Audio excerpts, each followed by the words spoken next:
Well, as we all know, ain't no love in Oklahoma. There ain't no love just in the whistle. Just the whistle. of And a really long terrible train. ex-boyfriends. train. It's Niko and Cheyenne with Alexandra. Hey, everybody! Hey. Welcome to Phoenix. Thank you. We were just talking that you just came from Oklahoma. Yes. Is it so it's cold over there? Is that what you're saying? It was cold over there. We're doing this, like, we're kind of jumping around, and especially since I'm on radio tour at the same time as I'm on tour, when everybody has a day off and they're probably staying in a cooler state, I'm taking a plane to here where the weather is gorgeous. So my sinuses are definitely taking a hit, but Absolutely. I'm adjusting. Well, that's good because you have a show later today in Yes, Tucson. in Tucson. Yes. Yeah. So, Alexandra, you're a delightful person. Thank you. You are pleasant. You have a great positive aura about you. Thank you. What is wrong with you? There's always a but. He does that. I was He just does watching that. your social media though, and I'm going, dang man, she just seems like the nicest person ever. Let's and see. you had this moment with one of your fans. I think it was at like a album signing event, Yes. where she was just pouring her heart out about her, your first album and what it meant to her. Yeah. Yeah. And I was like, dang man, this girl, she's doing it right. Thank you. What is wrong with me? Loaded question. I do have OCD, so I guess that's Okay.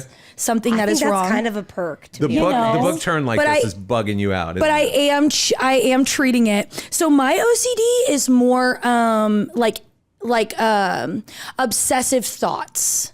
So it's not necessarily like cleaning or anything. It's like what my boyfriend is staring at me. What? He's like, I know. He's got a whole list. Tell me in, coach. Tell me in. I guess it's cleaning too. Is that what you're saying? Okay, it's also cleaning. I didn't notice the book, but we could straighten it out if we needed to.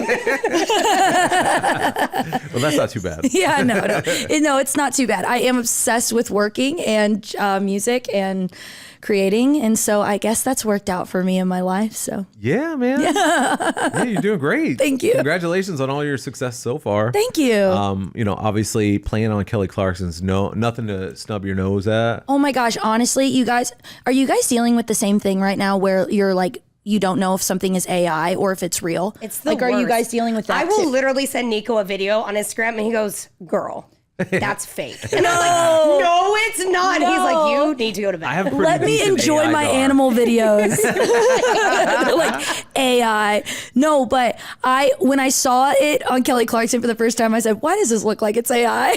And I'm like, I think because my brain is just playing tricks on me. Like it was that shocking to It's me. your that OCD. You're overly cautious. That we actually got to do You're like, that. wait a second. I'm like, wait. Where was I Tuesday? It looks like they just slapped that digital image of my record in her hands. No. It's like the internet is gaslighting us. Right. Like you're questioning your reality. Seriously. Because you know you were there. But Exactly. You're like, wait, hold on a second. Also, it wasn't AI, guys. I actually did were it. there. You guys can look it up on YouTube. That's so cool. That's honestly. Thanks. If you posted Top an tier. AI performance from you and Kelly Clarkson show, I'd be like, okay, this girl. No, that's gonna be my next bit. I'm like SNL, and it's me. And it's you hosting. It's just the best thing ever. Hey, look, it's me in the Oval Office. I'm the Yeah, president. nobody would know. Alexandra K does Take it to everything. the extremes. It's fine. I love that. yeah. I do want to get to your music though, because your music resonates with a lot of people. And I think being that we hear a lot of music all the time, there is only one other song other than like getting through a breakup and moving forward. Because, we've all been through that. Sure. We've all had our heart broken. Yeah. The only other song that I've resonated with, apart from your songs about your divorce, which I love how transparent you are, Thank you. is Hardy's song with Lainey Wilson of Wait in a Truck. Wow. Past stuff, it resonates really strongly. And the only other person who I've connected with music on that personal, deep level is yours. Oh my because gosh. you've been so vulnerably transparent with people. And that's not an easy thing to do. No, it's not. Just to talk about that, because I think people forget that when you get married, it is a forever thing, right? Yeah. You take these vows, and then when the situation doesn't warrant a longer term marriage, it almost feels like you're letting so many people down. right. And people don't understand that. And I don't think there's another song out there or an artist that just does that the way that you do, in a way that's so relatable, because it's so raw. Thank you. Why did you sit down and say, you know what? I'm going to put all the fluff aside and I'm just going to cut right to the meat. Well, first of all, I want to say that I'm so sorry that you resonate with that song "Wait in the Truck" because that Isn't it the worst? That is a I'm crazy. here. That's a crazy thing to go through, Yeah. and you are so strong. Thank you. And I have been through it in my past as well. Not my ex-husband, but previous.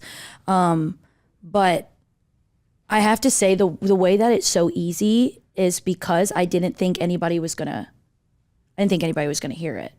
So I tell everybody the difference between writing this new album and writing my last album was that the first record was the writing style was kind of like a bleed on the paper writing style. It was just for me to process what I was going through. It's what I've been doing since I was like 12 years old when I bought my first songbook, and it was diary entries turned to poems, turned to me hearing melodies, and I became a songwriter. And not good songs by any means. But they were songs. But they were songs, and that's how I fell into this. It was because I had so many feelings as a young kid that I felt like I could not talk to anybody else about, and I fell into this. And I feel like it was all a God thing, and that's a whole different conversation. But at the end of the day, I went back to being 12 years old. I went back to that writing style. Nobody's ever going to hear this. I can be as honest as I want to be.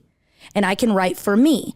I don't have to write hooky melodies. I don't have to figure out what is going to make people stop on the radio. And because I was independent, I knew it wasn't going to radio. So at that point, I was literally just writing for myself. And that's how I was able to be so transparent. That's fascinating. Yeah. So when you made the decision to put these specific songs, and especially Better Now, when you made the decision to put those out to people, what was that conversation with yourself like?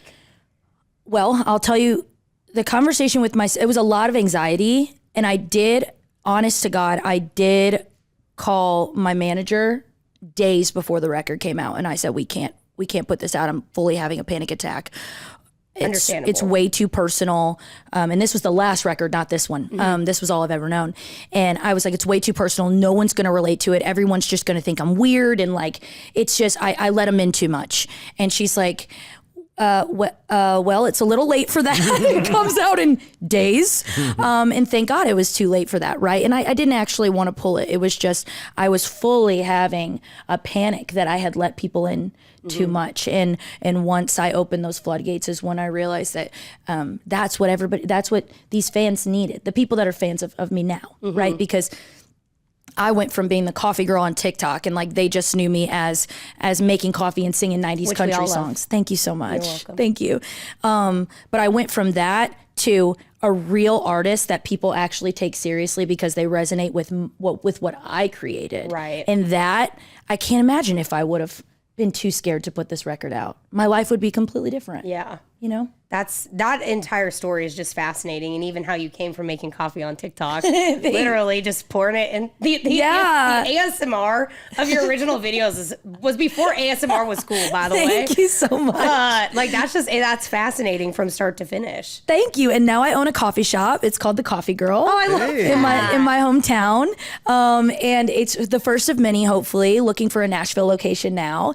And I got to retire my dad from a job that he's been in and strongly disliked for a long time. Wow. And so whenever I knew I was going to open the first one, I wanted to open the first one in my hometown. And that was really important because you know how people will go to the first Starbucks just to go to the first Starbucks? Right. And it's when this becomes a huge chain, I want people to always be going back to my little bitty small town and continuing to bring money to my town. I love this. And so vision. that's why the first one I had in Waterloo, Illinois, and my dad walks around in a pink polo and he's the GM, and he gets to go home every day by 3:00 to my mom, and everybody's retired him, though. Everybody's happy, pretty much. Yeah, God, I'm working again, Alex. No, but you know what the thing is he was just at my show the other day.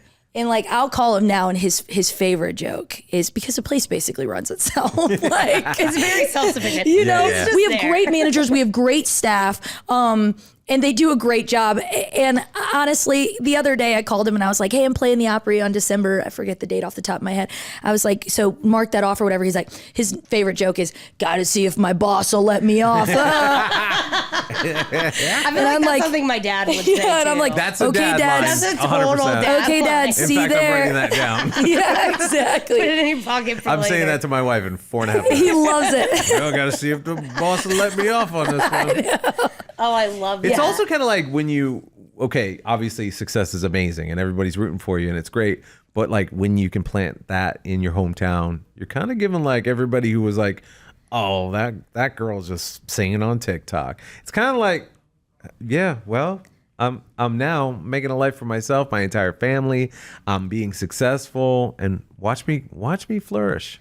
Yeah, I guess, I don't really think about that too often because I feel like if I think about everybody that wanted me to fail, that would consume my OCD would take that over. Yeah, that's a whole nother level. No, but truly, like there's people everywhere that don't want me to do well. And I think that is where, and we were just talking, me and Steve were talking about this in the car, is like the hate comments and stuff since I came up on social media. Yeah. Like I had my first successful platform was Facebook in 2016. I had a video of me singing Dolly Parton's Jolene that got 80 million views in 2016 on Facebook, which was like not a thing. That's insane. And That's so, insanity. So I have dealt with it since then, Yeah. and I'm in my comments. Like I am in it, right? And Steve was talking to me earlier, and he was like, "How do you get past the people say some really mean things?"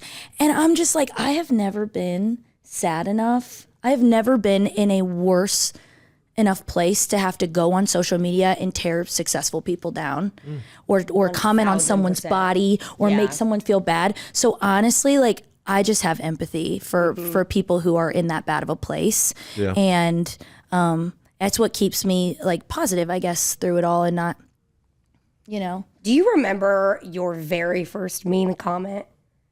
oh no. Not at all. It was so long ago now. Oh, dang. I remember mine. And Really? yeah. What was it? It was so in my hometown. So I started radio in my hometown, small town in Eastern Washington. Yep. And it was somebody who said, I was on the job maybe 3 weeks, and it was terrible grammar. And she said, can somebody please tell the annoying announcer girl that she doesn't have to cackle at everything? It's one of those things where like, you have to take it with a grain of salt because obviously, first of all, terrible grammar. So do with that what you will. Yeah. But also, to your point of people are so sad and so angry that you have to tear someone down that you've never known. They were jealous of your happiness, girl. I appreciate that. They hadn't laughed You did good, in. 'cause I They was hadn't happy. laughed in years. They Yeah, hadn't laughed in right? how Yeah. long, and they were jealous of your happiness, and that's how you have to look at that. It's such a mindset reframe that you have to do, or else I the same thing as you. I will get so deep in nasty comments that it consumes you, Yeah. and then you don't forget. But it's also one of those things. I took a picture of it and I've kept it all of these years because it reminds me of where I've come from, and that very first thing. It's in my PowerPoint for my keynote. It's literally up there on blast with their name and everything because I don't care anymore. I love you so Like, much. I That just- is so. there it You is. know, I did kind of the same thing. I had somebody who was actually in the business, and I'm not naming names, and I'm not going in on. You can though. You can tell me later. But I'm Tell not. us later. I'll tell you later.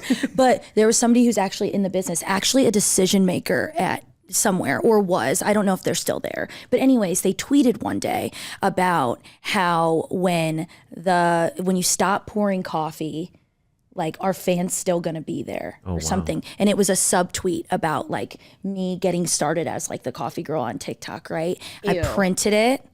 It is framed. Wow. It is framed right next to my gold record. Yeah. Are you guys related Thank right you. now? Thank you. I love for that. you. It's But funny. that's the thing.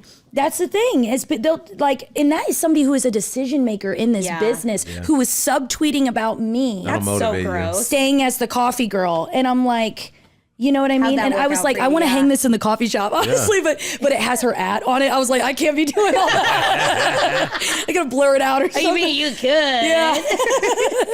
To be fair, Cheyenne, I deal with your cackling every morning, I know. and I love it. I appreciate I that you absolutely appreciate love my it. cackle. I love your laugh. I think you. it's great. Should we get to some music? Oh yeah, Yes. sorry. I'll talk your ear off all day. Girl, Oh no, same. I would have you. I would have you here all day, but you have places and things to do. I do have to get to we have Tucson. to share you with the rest of the world. Okay. Which frankly is just rude. We'll just keep you. Yeah, We'll just keep you. the selfish I'll side come of me back and we'll says do this no. again. Can you hang out with us? I will come back and we'll do this again. Okay. Perfect. Yeah. We'll hold you to it. Okay, Sounds great. good. Niko and Cheyenne and Alexandra K. Love it. I love that. New podcast. Great. Yes. I'm here. Yes, and.